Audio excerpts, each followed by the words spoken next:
আসসালামু আলাইকুম বন্ধুরা, শুধুমাত্র একটা ডিম ও আটা দিয়ে খুব সহজে মজাদার স্বাদের এই বিস্কিট বা পিঠাটা তৈরি করে নিতে পারেন। বিকেলের চায়ের আড্ডার পাশাপাশি বাচ্চাদের স্কুলের টিফিনেও দিতে পারেন। এছাড়া একবার তৈরি করে 1 মাস সংরক্ষণ করেও কিন্তু খেতে পারেন। মাত্র 10 মিনিট সময়ে হাতের কাছে থাকা উপকরণ দিয়ে এই বিস্কুট বা পিঠাটা তৈরি করে নেওয়া যায়। বাসায় আসা অতিথিদেরও কিন্তু এই বিস্কুট দিয়ে আপ্যায়ন করতে পারেন। তো এজন্য প্রথমে এখানে আমি স্বাভাবিক তাপমাত্রার একটি ডিম নিয়ে নিয়েছি। এর মধ্যে দিয়ে দিচ্ছি 1/2 কাপ পরিমাণ চিনি। এখানে চিনিটা আপনাদের টেস্ট অনুযায়ী ব্যবহার করবেন। এখন একটা হ্যান্ড উইক্স দিয়ে এই চিনির সাথে ডিমটাকে ভালোভাবে আমরা বিট করে নেব। একটু সময় নিয়ে বিট করতে হবে, কারণ চিনিটা যেন ভালোভাবে গলে যায়। তো যখন এর কালারটা ঠিক এইভাবে করে চেঞ্জ হয়ে আসবে, তখনই বুঝতে পারবেন চিনিটা ভালোভাবে গলে গিয়েছে। এখন এখানে 1/3 কাপ আমি তেল দিয়ে দিচ্ছি। তো তেলটাও আমি কিন্তু হ্যান্ড উইক্স দিয়ে ঠিক একইভাবে বিট করে নিচ্ছি। আপনাদের হাতের কাছে হ্যান্ড উইক্স না থাকলে আপনারা কিন্তু এখানে কাঁটা চামচটাও ব্যবহার করতে পারেন। তো তেলটা মিশিয়ে নেওয়ার পরেই দেখবেন এটা কিছুটা ভারী হয়ে আসছে, অর্থাৎ এটা কিছুটা ঘন হয়ে গিয়েছে। তো এটা ঘন হয়ে গেলে এখন এর মধ্যে আমি দিয়ে দেব 1 কাপ পরিমাণ আটা। এখানে আটার পরিবর্তে ময়দাটাও ব্যবহার করতে পারেন। দিয়ে দিচ্ছি 2 টেবিল চামচ পরিমাণ গুঁড়া দুধ।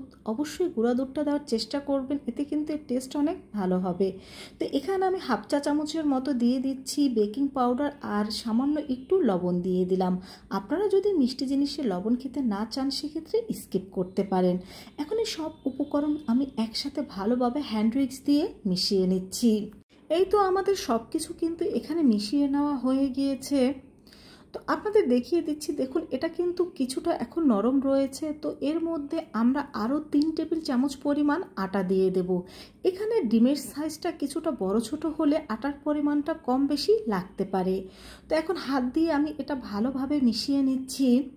এটাকে মিশিয়ে নেওয়ার পর কিছুটা নরম মনে হতে পারে, কিন্তু 2 থেকে 3 মিনিট রেখে দেওয়ার পরেই কিন্তু বুঝতে পারবেন এটার এতটা নরম থাকবে না। এই তো আমি হাতটা পরিষ্কার করে ধুয়ে নিয়েছি। এখনই দেখে বুঝতে পারছেন যে এটা কিন্তু আগের মতো নরম নেই। এখন হাতে সামান্য তেল মেখে নিয়েছি, আর এখানে একটা মেজারমেন্ট কাপ নিয়ে নিয়েছি যেন পিঠা বা বিস্কিটগুলো সমান হয় এজন্য। এখন এই কাপ মেপে মেপে এখান থেকে আমি কিছুটা ডো নিয়ে নিচ্ছি। তো নিয়ে নেওয়ার পর এখন হাতের সাহায্যে এটাকে আমি ঠিক এইভাবে করে চ্যাপ্টা করে নিচ্ছি।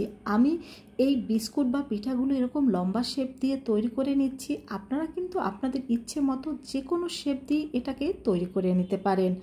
এখন এখানে আমি এই যে একটা ছুরি নিয়ে নিয়েছি, এখন এটা দিয়ে ঠিক এইভাবে করে এটাকে আমি ডিজাইন করে নেব। আপনারা কিন্তু আপনাদের ইচ্ছে মতো যে কোনোভাবে এটাকে ডিজাইন করে নিতে পারেন। এই তো আমাদের একটা পিঠা বা বিস্কিট তৈরি হয়ে গিয়েছে। এখন এগুলোকে আমি গরম তেলের মধ্যে ভেজে নেব। আর পিঠাগুলো তৈরি করার সাথে সাথে কিন্তু তেলের মধ্যে দিয়ে দিতে হবে, কারণ বেশিক্ষণ রেখে দিলে এর উপরের ডিজাইনটা নষ্ট হয়ে যেতে পারে।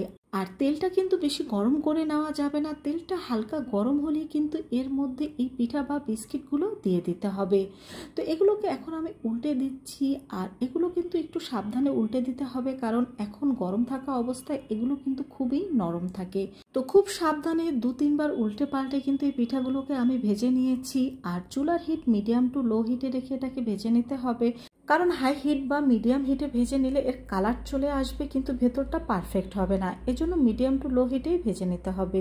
তো আমার কিন্তু পিঠা বা বিস্কিটগুলো ভেজে নেওয়া হয়ে গিয়েছে, আর এগুলোকে আমি তুলে নিয়েছি। আর একইভাবে এখানে কিন্তু আমি সব পিঠা বা বিস্কিটগুলো ভেজে নিয়েছি। তো বন্ধুরা, দেখতেই পেলে হাতের কাছে থাকা সামান্য কিছু উপকরণে খুব সহজে কিন্তু এই বিস্কিট বা পিঠাগুলো তৈরি করে নেওয়া যায়। আর গরম থাকা অবস্থায় এটা কিন্তু অনেক নরম থাকে, ঠান্ডা হওয়ার পর কিন্তু এটা অনেক বেশি ক্রাঞ্চি হয়ে থাকে। আর একবার তৈরি করে এটা 1 মাস সংরক্ষণ করে খেতে পারেন। তো ভালো লাগলে অবশ্যই বন্ধুদের সাথে শেয়ার করবে। আল্লাহ হাফেজ।